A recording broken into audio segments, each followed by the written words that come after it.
Hello Virgo, Sun, Moon, Rising, and Venus signs. Kamusta kayo? Sana po'y nasa mabuti kayong kalagayan. Welcome back po sa Star Tarot. At kung bago kayo dito, welcome din po kayo. Please subscribe, like, share my videos, and leave me a comment po kung nakaresonate kayo. Thank you. So, tignan natin yung mga messages and energies ninyo surrounding this week. First card ninyo is your current energy. So, second card, what to embrace. Wow, napakaganda. We have the Six of Wands. Ano dapat din yung iwasan? We have the Nine of Wands. Ano yung accomplishment niyo? Pwedeng maging accomplishment. We have the Seven of Swords. Ayan. So, blessings and opportunities that might come your way. We have the Moon. Maganda to. Kasi maraming guidance sa iyo ang divine. Ano yung obstacle? We have the Three of Cups. Ano yung advice sa inyo ng spirit?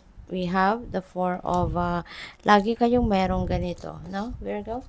Siguro talaga, pagod kayo lagi, or burnout na, Kaya, nandiyan dyan lagi sa'yo.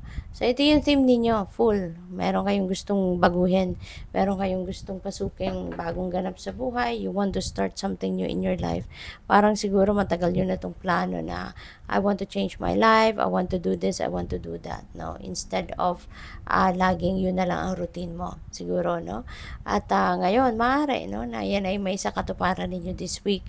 Depende, no, sa mga iba pang energies that might affect your thinking, your feelings, no, and emotions this week. But yeah, this is a new beginning energy. So, yung current energy ninyo is a Ten of Swords, no? So, which is good. Para sa akin, as a reader, gusto ko to na Ten of Swords kasi galing ka na dito sa hirap, galing ka na, pinagdaanan mo na tong mahirap na sitwasyon, pinagdaanan mo na tong challenges na to. And sa ngayon, unti-unti ka nang babangon, no? Unti-unti nang umaangat, no, yung dark part ng ng card. So ibig sabihin nito, dati naka-covered ka ng darkness, no? Dati covered ka ng pagtitiis, ng hirap. But ngayon, umaangat na yung dark part na yan. Ibig sabihin, kumbaga nagliliwanag na unti-unti, no? Yung buhay ninyo, nagliliwanag na yung isip ninyo, yung damdamin ninyo, parang gumagaan na din sa ngayon. And handa ka nang bumangon, no? May pag-asa na. Meron na, lumabas na yung dagat, lumabas na yung araw, 'di ba? Nagliliwanag na ang buhay mo. So, you are starting siguro now to bumangon sa buhay. Now, you are starting again, 'di ba? A new life. Handa ka ng magpatawad, handa ka ng mag-forgive, handa ka ng i-release lahat ng negativity na bumalot sa inyo in the past, no? Kasi ano 'yan nakaraan na, no? Yung kung ano man ang mga pananakit na ng mga sakit, sama ng loob, no, na naranasan ninyo yan that already happened in the past.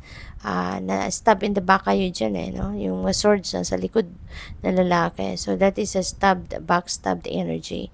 Maring naloko kayo dyan, nabudol, na scam, na cheat, na betray, for whatever reason or kung sino man nakapanakit ng inyong damdamin dyan, nasaktan kayo dyan ng bonggang-bongga, nadapa nga kayo, diba?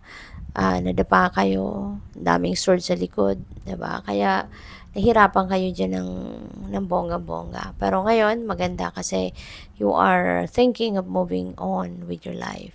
Papunta ka na sa pagbabagong buhay, which is very positive and very optimistic. So, pagpatuloy mo lang yan. Ano dapat mong iwasan? Dapat mong i-embrace ngayon. Dapat mong akapin is Six of Swords.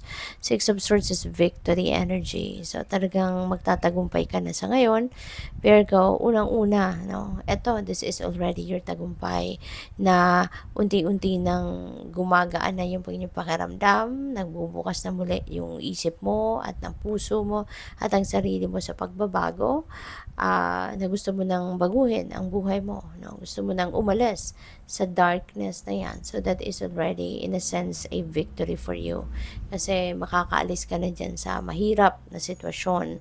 So, pwede rin na success ito sa trabaho ninyo, sa career ninyo, sa business ninyo, ano man ang ginagawa ninyo sa buhay, maaaring meron din kayong tagumpay, na makakamit. Kaya, congratulations sa inyo. Kasi, yung tagumpay na to, maghahatid dito sa inyo ng prosperity, ng abundance, maaaring yung tagumpay na to is going to give you promotion, diba? Pay raise, more money, yung ganon. So, ano dapat din yung iwasan, no? We have the 9 of Wands. Ito dapat din yung iwasan na kahit anumang hirap ng buhay, anuman ang hirap na mga sitwasyon na maaaring pinagdadaanan ng iba sa inyo dito, dapat mong iwasan ang mag-give up. Dapat mong iwasan yung sumuko. Kasi, hindi tayo yun no? Hindi tayo, Pinoy, resilient malakas ang loob natin, no?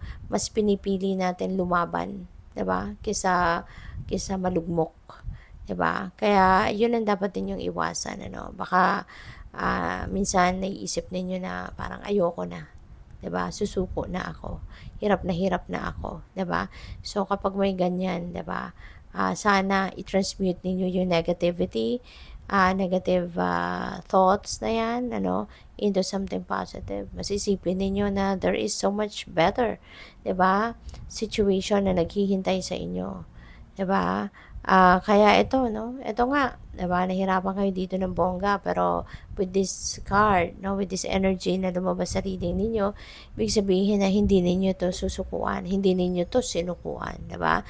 Ngayon, paangat na siya, handa na kayong lumaban muli sa buhay, no? Kaya, yun, wag kayong susuko. Ano man ang hirap, anong sitwasyon, always remember na there is always a solution to every problem. Lahat yan, lahat ng mga obstacles, lahat ng mga challenges sa buhay na dumadating sa atin, merong corresponding solution to that.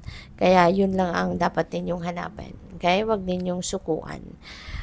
Accomplishment niyo is 7 of Swords. So, ngayon, mas magiging vigilant kayo. No? Kung dati, naloko kayo, kasi dito, maaring naloko kayo dyan, na-betray kayo, na-traidor kayo. Diba? Ngayon, magbabago na yan. Diba? Mas magiging matalino na kayo, mas magiging, na kayo. You're going to be more, to be wiser, diba? Mas magiging clever na kayo, mas magiging matalino na kayo, madiskarte, At hindi na kayo ngayon siguro basta-bastang mabubudol. Hindi na kayo ngayon basta-bastang magtitiwala din sa iba, diba? Yung gano'n. Yun ang matututunan ninyo sa ngayon. Kasi minsan na kayong naloko, minsan na kayong nabudol. So, hindi nyo na yan uulitin. Hindi nyo na yan papayagang maulit muli. So, ano yung mga blessings ninyo and opportunities, no? Ngayon, we have the moon. You're divinely guided. Yun ang isang malaking blessing na malaman ninyong divinely guided kayo, divinely protected, guarded and guided kayo.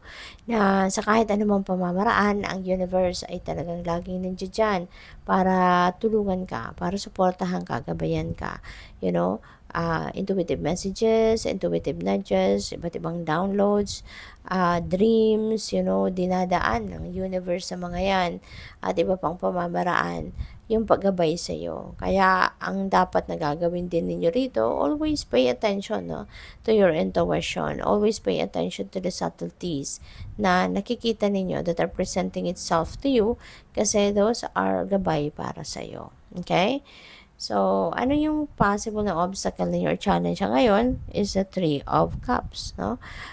Meron kayong victory, meron kayong pagtatagumpayan, pero medyo mahirap lang sa inyo na mag-celebrate. Medyo mahirap lang sa inyo na i-savor yung tagumpay ninyo for some reason, no? Maybe there are so many other things, other factors, no, affecting that. Kaya hindi kayo basta-bastang hindi kayo nakakapag-enjoy talaga kasi there could be something else na more important than that, no, para sa inyo. Kaya mas pinipili ninyo 'yon. But ang mahalaga, 'di ba, kung meron kayong tagumpay, meron kayong mga blessings, prayer of gratitude, 'yun ang pinakamahalaga. Not necessarily na i-announce ninyo yung tagumpay ninyo, not necessarily na um, isi-celebrate niyo ng bonggang-bongga, 'di ba? Kung may pagkakataon, why not? If you have the opportunity, why not? Pero mas simple, mas okay din naman 'yun, 'di ba? At saka ang importante ipinagdadasal natin ng pasasalamat ang lahat ng blessings na natatanggap natin, 'di ba? May share ko lang ako kapag meron akong success, kapag meron akong ang hindi ko nakakalimutan, yung na magla-light ako ng kandila, no? At magpapasalamat ako sa Panginoon, sa Holy Spirit, sa spirit team ko, no? Sa mga angels, nagpapasalamat ako sa kanila. And I just lit a candle, no? Bilang pasasalamat. At nag-offer ng misa, 'di ba? Yung ganon. So, but yeah, may kwento ko lang, yun lang din yung pamamaraan ko. No, but for other people, 'di ba? Syempre iba-iba tayo ng tagumpay, iba-iba tayo ng pamamaraan, no, ng pagse-celebrate ng tagumpay. So, whatever is convenient for you, whatever is accessible for you, whatever you feel like you need to do, then do so, no? As long as safe ito at kayang-kaya ng bulsa, kayang-kaya ng oras mo, ng sitwasyon mo, then go for it.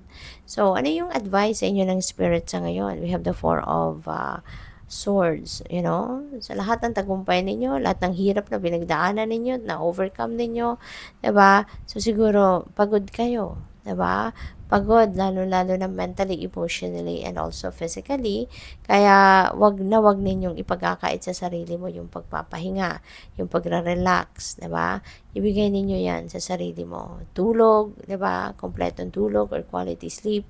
'Yan ang pinaka-importante din kasi during sleep, doon lang tayo nagre-repair, no, ng katawan natin. Doon lang nagre-renew then ang mga cells natin sa katawan. Okay, doon lang nagre-replenish. Kaya kailangan mong magpahinga. Kailangan mong ibigay sa sarili mo yung pagkakataon na maka-replenish ka ng lost energy mo, makapag-rejuvenate and recuperate para laging on top of your health kayo. Okay? So, tingnan natin kung ano yung health is wealth, no? Yun ang lagi nating tatandaan. So, final message ni Virgo, we have Kiwi. Do a walking meditation each day for the week.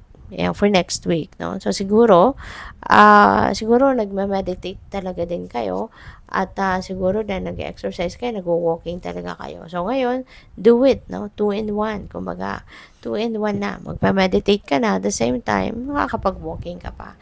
So, yung ganon. So, good luck sa'yo. Thank you for watching. Love and light. Namaste.